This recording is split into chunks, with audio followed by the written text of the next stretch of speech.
After Vanaheim happened, me, Freya, and Brock go back to Sindra's house. And Kratos goes to talk to Atreus.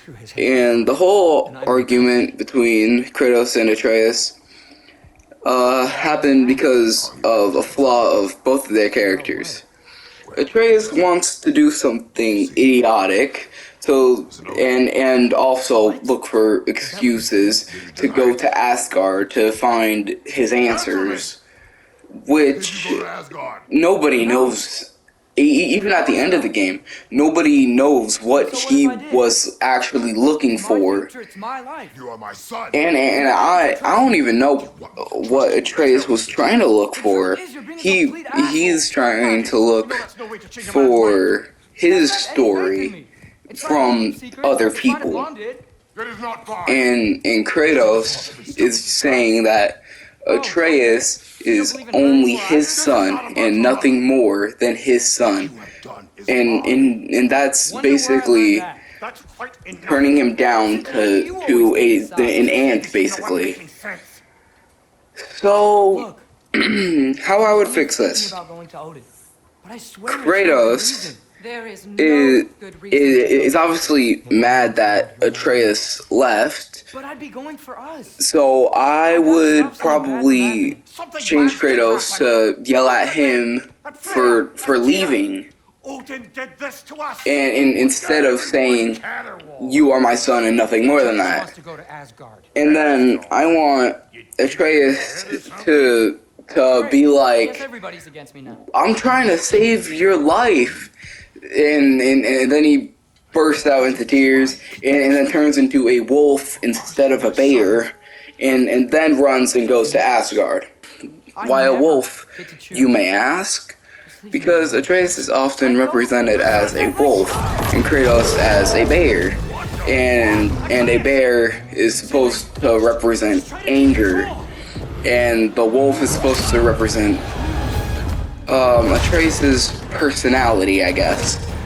So I want Atreus to start crying. It's because he wants to save his father, and then run out as he turns into a wolf and goes to Asgard.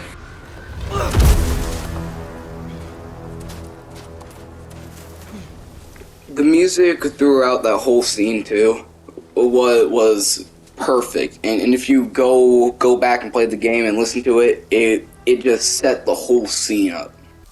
I also didn't record Atreus going into Asgard, and it kind of sucks because I found out if that when you're fighting Heimdall and you try to shoot Ghoultoper, the arrows will just deflect off of him, and Heimdall will say, "What an animal lover." And don't ask how I found that out. So now we're here. I don't have any complaints about this section, so I'm about to sum it up. Thrud tries to attack me, but fails miserably. Odin wants me to get a mask, or to fix a mask, I guess. Me and Thor go to Muspelheim. I force Thor to go to the Muspelheim trials. I find Angrboda, and we see two paintings have, I think they are. okay. Anyways, that's boring. Let's see what Kratos is up to. He wants to go see the Norns for them to answer some of his questions. So we get good girls Becky and Svanna, and we are on our way to the Norns. It's just a false trail most of the time. That's like half of this section. It's just us following a false trail. As they get closer to the Norns, they see and hear visions of a bad past or just bad things in general. Baldur dies, of course.